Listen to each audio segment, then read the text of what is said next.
Well, good evening, YouTube, and welcome to another episode of the Albino Rhino Beer Review. Today you have the Rhino, and we're looking at a beer that was sent to me by Lee M. out of Alberta, so thank you very much, Lee.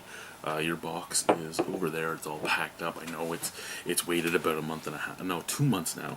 My wife got ridden off work, for those of you that didn't know it, complication with her pregnancy, and yeah, a lot of things got pushed to the back burner, and we're gonna catch up on that stuff. Anyway, this is Old Foghorn barley wine style ale from Anchor Brewing. Really, Anchor is a brewery that I haven't had all that much from, to be honest with you.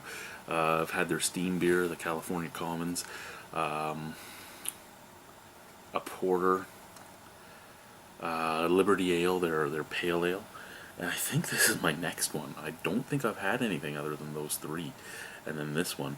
The only story I really know about Anchor Brewing is was told to me by Peter, the owner of Flying Monkeys, about how he was going to open his brewery as the Simcoe Steam Brewing Company, and he got a phone call from Fritz Maytag, who owned Anchor at the time. He still does, but and he's like, "Hey, what are you calling your brewery?" And he's like, "Oh, Simcoe Steam." And he goes, "Well, I have a copyright and trademark on the word steam, so you're going to change your name or I'm going to sue you." And it was weird to me. I understand copyright law and trademark law, but at the same time, I don't understand how you can just arbitrarily copyright certain words. Like, you can copyright steam. Okay, it's not even the name of your brewery. It's the name of one of your beer styles. You brought the steam back. I mean, steam beer was gone for a long time, but you brought steam back and you made Anchor Steam, and you copyright and trademark steam. Why can't I just trademark the or brewing? Why can't I spend the money and trademark brewing, and then anybody that calls themselves something brewing company, sorry, that's my word. Fuck you guys. Okay, that is thick.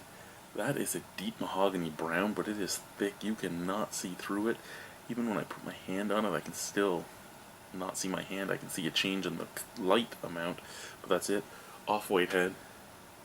No real snap, crackle, pop. It's a good-looking beer. Scent. Oh, that's what I want to smell. When it comes to barley wines, I love, and I don't even know if this is supposed to be an English-style barley wine, but I love the English style more than the American. I mean, American style barley wines are fine once the hops fade off, but I don't like that really hoppiness. I love the very very malty English barley wines, and this is coming off like that. Cherry caramel molasses, butterscotch, full on licorice notes, some vanilla. I won't lie though, that 10% is coming through. There is a little bit of an alcohol astringency, like paint thinner, like scent on the back end. But the front end is beautiful.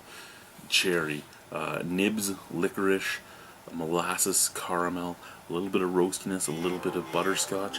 The smell is divine until you get that alcohol, that almost turpentine-like scent.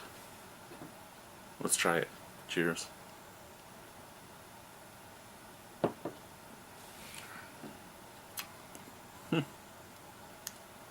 That's still kind of hot.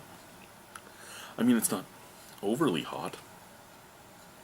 I know hot's a buzzword. I just used a buzzword. You don't come to the Albino Rhino Beer Review to listen to buzzwords. I don't use buzzwords all that much. I use malty and stuff like that, which are also buzzwords, but it's not the same type of thing as saying hot.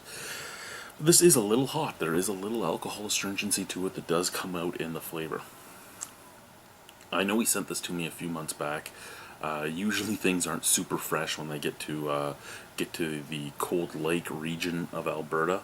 So I figure this has been sitting for a while. I'm figuring this is at least 10 months old. I don't have a date stamp anywhere on here, so I don't know for sure, but I'm figuring around 10 months old.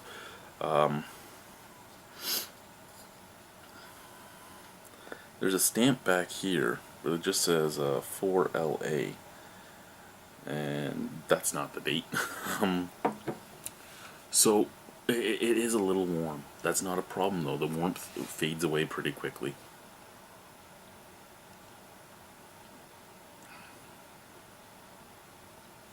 Other than that warmth and that little bit of alcohol astringency on the taste at the end, this is a beautiful beer. Again, everything I smelt: molasses, caramel, uh, cherry nibs, strawberry Twizzlers, butterscotch. There's a nice roastiness in here as well, a little bit of coffee flavor. This is a beautiful barley wine. It's a beautiful barley wine. It's